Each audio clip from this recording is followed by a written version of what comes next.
Sungguh-sungguh Allah sangat ridho ketika seorang hamba itu makan, makan ketika sesuap nasi dia muji Allah, ketika minum seteguk nasi dia muji Allah. Itu kalau orang diridhoni Allah itu wali betul. Itu untuk jadi wali itu gampang. Kamu makan ridho, kamu ninjak buminya Allah ridho seneng, kamu hidup keseharian aman seneng. Nah ini supaya sampean kita semua ngaji betapa panduan Rasulullah untuk menggapai ridho Allah itu banyak yang keseharian sekali. Saking kesehariannya banyak dalam hadis dan itu sahih. Nabi menyebut hal-hal yang keseharian. Hatta ma tas'alu fi imra'atika, kamu punya uang kemudian istri kamu bisa makan itu ibadah. Bahkan sebagian ibadah itu dicontohkan Nabi yang akhirnya diprotes sahabat. Yaitu wa fi buti ahadikum sedekah, kamu menggauli istri kamu itu ya sedekah. Sampai sahabat bilang yang benar ya Rasulullah. Ayati ahaduna syahwatahu wa huwa lahu ajrun. Masa urusan biologis, urusan syahwat kemudian dia dapat pahala. Nabi menjawab, alaysa lawadhu'aha fi haramin akana alaihi wisrun. Bagaimana kalau dia meletakkan ke yang tidak benar itu kan dosa. Nah, hal-hal seperti ini yang saya ingin teman-teman semua. Saya juga agak ingin ngaji demi Anda juga agak ingin. Itu dosa sekali ngaji kok pesanan kelompok tertentu itu enggak boleh. Islam itu untuk semua. Jadi ya cuma karena di depan saya jenengan ya seakan-akan jenengan korbannya. Itu ada ilmunya dalam usul fikih itu. Jadi orang itu harus ngaji usul fikih. Nama yang disebut, mungkin Mas Sufyan masih ingat zaman ngaji usul fikih. Nama yang disebut itu tidak jaminan sebagai prioritas perintah. Jadi misalnya gini, kebetulan yang di depan Nabi itu Abu Dzar. Nabi ya bilang, ya Abu Dzarin ini uhibbuka misalnya, atau ya Mu'ad ini uhibbuka, atau ya Abu Hurairah ini uhibbuka misalnya. Banyaklah riwayat yang Nabi nyebut ya Abu Dzarin, ya Mu'ad, ya Abu Hurairah. Kemudian misalnya Nabi meneruskan khitab, ini uhibbuka, saya mencintai kamu, fakul dubur sholatin, atau sebagian riwayat disebut falatadaan la dubura kulli sholatin, Allahumma inni ala dzikrika wa syukrika wa husni ibadatik. Saya mencintai kamu, siapa saja, Mu'ad bisa, Abu Dzar bisa siapa.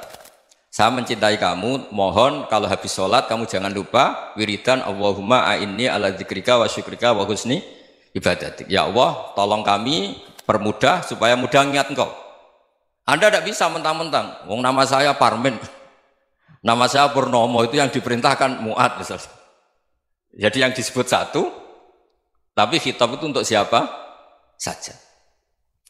Saya teruskan ya. Jadi saya mohon semua kita melakukan kebaikan itu, kalau dalam kaidah fikih disebut al-yakin la yuzalu bisyak. Banyak kebaikan yang kebenarannya itu 100%. Tidak punya efek samping ke pihak lain, ke kelompok lain, ke komunitas lain. Itu tadi misalnya Anda makan, dan itu murah sekali, hanya butuh satu piring. Setiap punyaan kamu muji Allah, setiap minum kamu muji Allah. Itu redaksinya Rasulullah SAW disebut, Allah sangat ridho ketika seorang hamba makan, kemudian dia memuji Allah. Atau minum, kemudian dia muji Allah. Logikanya gampang, negara seperti ini yang kamu harapkan bentuknya kayak apa, mertua, ipar, komunitas, tetangga, itu nyata terjadi itu kan belum pasti. Sementara yang mesti terjadi adalah kamu butuh makan, kalau tidak mati. Butuh minum, kalau tidak mati. Butuh bumi yang nyaman ditempati, kalau tidak kita juga mati. Sebab itu Allah kalau menyebut nikmatnya itu hal-hal yang keseharian. Alladzi at'amahum min ju'. Allah itu siapa? Allah itu yang menciptakan kamu bisa makan. Tidak berlebihan, Allah itu yang menciptakan kondisi sosial itu ideal. Zaman Nabi itu ya ada orang munafik. Orang-orang pilihan Allah itu juga diuji orang sekelilingnya yang macam-macam. Semua diuji sesuai konteks zaman dan waktu. Nah, tapi ada ibadah-ibadah yang selalu disarankan Nabi. Sampai Nabi itu pernah ditanya, ayul islami khairun ya Rasulullah, Islam terbaik itu gimana? Jawaban Nabi itu unik. It'amut to'am, Islam terbaik itu ya makan-makan, santai-santai. Ketika Allah menyebut beberapa kebaikan, falak tahamal akobah, wa ma adrokan apa? Mal akobah. Terusannya apa? Fakku rokobah. Terusannya apa? Au it'amun fiyaumin di masubah. Ya itu acara makan-makan itu juga Islam. Kenapa? Ya bayangkan kalau tidak ada makanan, kita mati kan? Kondisi sosial tidak ideal itu Anda masih gak apa-apa, tapi kalau Anda tidak makan, Anda tidak minum, Kamu punya istri cerewet masih bisa hidup, punya mertua cerewet masih bisa hidup. Tapi kalau tidak makan bisa mati. Berarti penting mana istri sama makan? Penting mana? Makan. Semoga istri Anda dengar. Nanti kamu disuruh makan tapi pulang deh. Itu kalau dibahasakan makan masih memahami. Penting mana nasi satu piring dengan istri. Nggak ada nasi mati, nggak ada istri belum mati. Penting mana? Gak berani jawab kan? Nah, ternyata Anda ada garang kan di depan istri. Jadi saya mohonlah, mungkin Mas Sufyan Sauri tadi yang bisa bantulah. Teman-teman tuh ngaji yang keseharian saja. Karena kita nyari ridha Allah itu berdasar firman Allah. Dan firman Allah itu menyebut keseharian tuh riang, gampang. Yaitu tadi misalnya wa min ayatihi manamukum billaili wan nahar. Termasuk ayat-ayat Allah itu kamu tidur. Maka dulu itu ada guyonan, ada tokoh Mu'tazilah, kelompok dalam Islam yang berpikir manusia itu bisa menentukan ikhtiarnya sendiri. Karena saya bisa duduk, ingin berdiri, berdiri. Karena kelompok ini nggak terima kalau semua kehendak Allah, nanti bagaimana kalau semua kehendak Allah kok ada hisab ya, ada sanksi. Lucunya itu dia akhirnya, ini cerita ya, mencintai seorang perempuan, cantik sekali. Dan itu dia menjadi ahli sunnah itu oleh hal-hal yang sepele. Karena istrinya cantik, ya namanya suami istri itu hubungan intim. Terus ditanya, Mas, masih ingin lagi? Masih. Silahkan diulang lagi. Wah ya tidak bisa. Katanya manusia bisa menentukan yang diinginkan. Itu tobat itu. Itu nggak bisa ditobatkan Mas Sufyan Ats-Tsauri. Orang cantik yang mudah nobatkan orang itu orang cantik.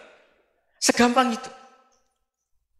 Akhirnya kita tahu, makanya kalau dalam kitab Hikam itu disebut al-aqil mayyakul madza yaf'alu wa hubi wal ghafil mayyakul madza af'al.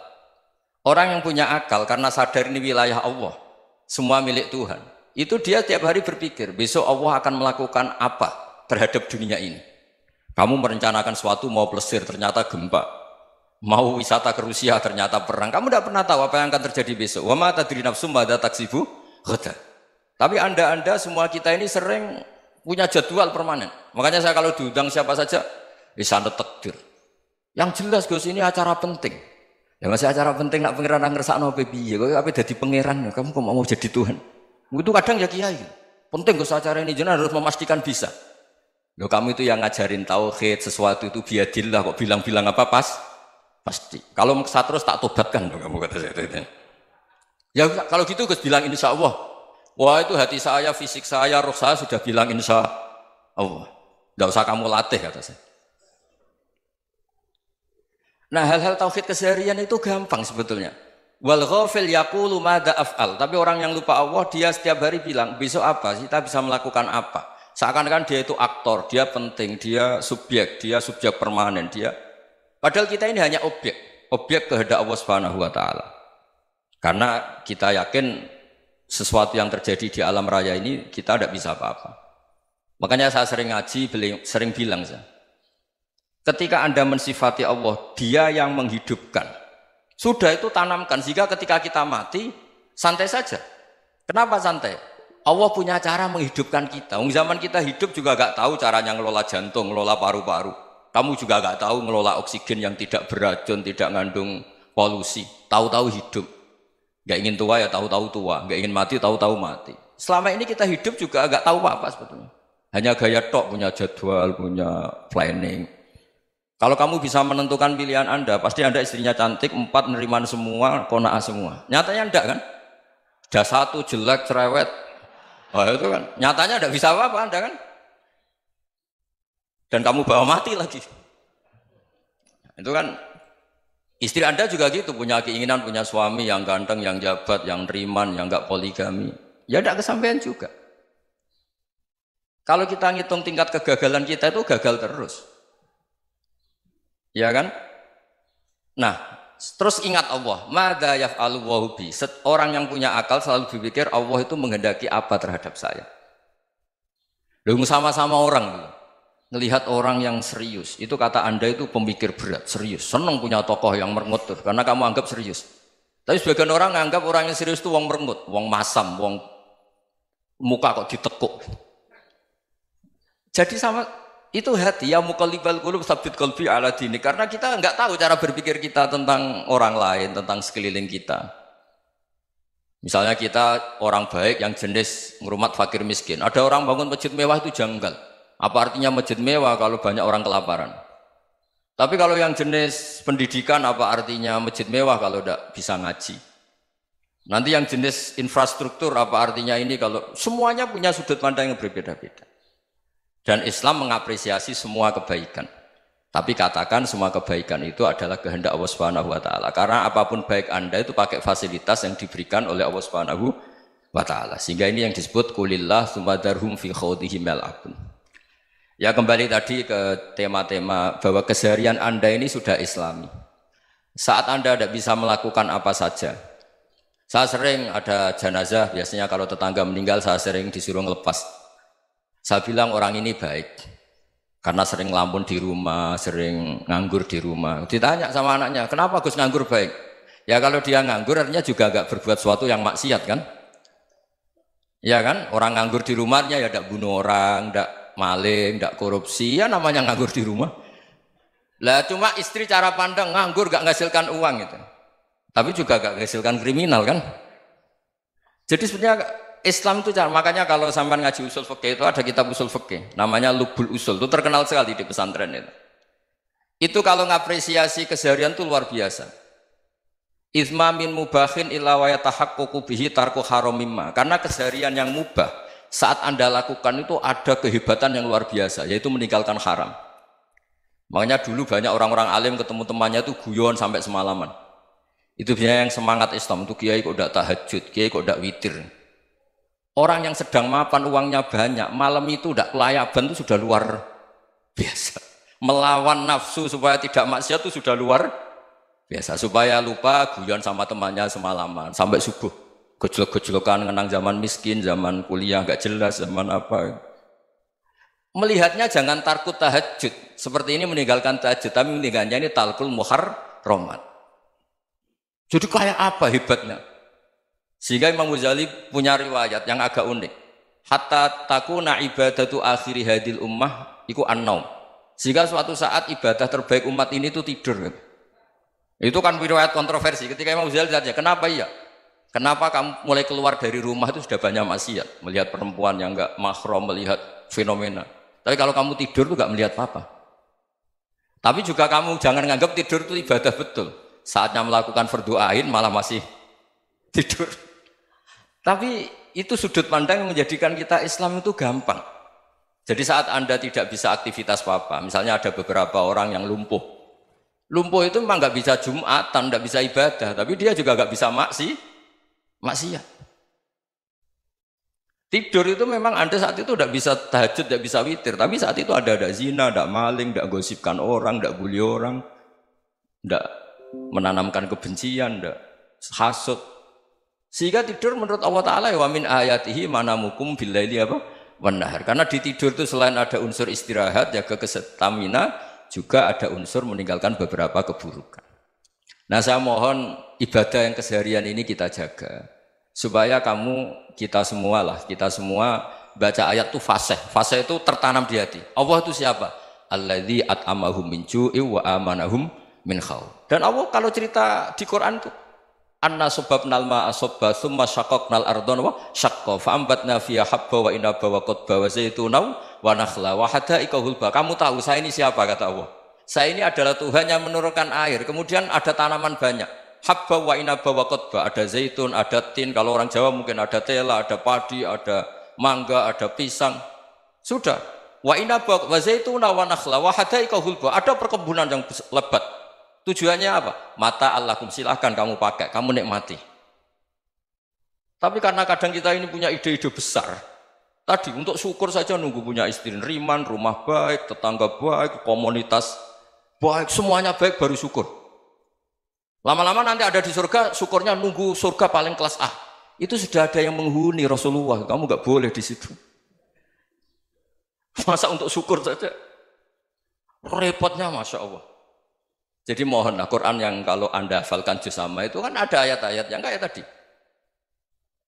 Ya, fal yang dzuril insanu ila ta'ami. Coba lihat Apa yang kamu makan ya? Dari mana?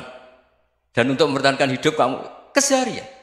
Jadi jangan kira ibadah itu harus membentuk komunitas yang versi Anda. Ibadah itu harus yang hal yang mulu-mulu. Kesehariannya Anda alami. Loh ini saya tidak bikin-bikin. Saya ngaji bukan karena berdasar pesanan. Itu ayat yang saya baca kan betul ada ayatnya kan. Fal yang dzuril insanu ila ta'ami. Anna sobabnal ma'a sobba. Thumma syaqaqnal ardo syaqqa. Fa'ambasna fiha habba wa inabau wa qadba wa zaitunaw wa nakhla wa hada'iqa gulba. Terusannya apa? Mata'al lakum. Silakan kamu nikmati. Mata itu silakan kamu nikmati. Ya kayak sampean dikasih hidangan ya makan. Ya sudah makan. Habis makan ya minum. Habis itu ngantuk ya tidur. Ya sudah normal-normal saja. Kayak apa indahnya Islam. Tapi Anda mencari Islam yang gimana lagi? Nah itu yang diajarkan guru-guru kita, diajarkan sanad kita sampai Wali Songo, sampai Rasulullah SAW. Bahwa pada akhirnya ada jihad, ada perang. Itu dulu memang perang, bukan membunuh. Beda. Dulu kita dijajah Belanda ya perang, dan itu normal karena kita dijajah.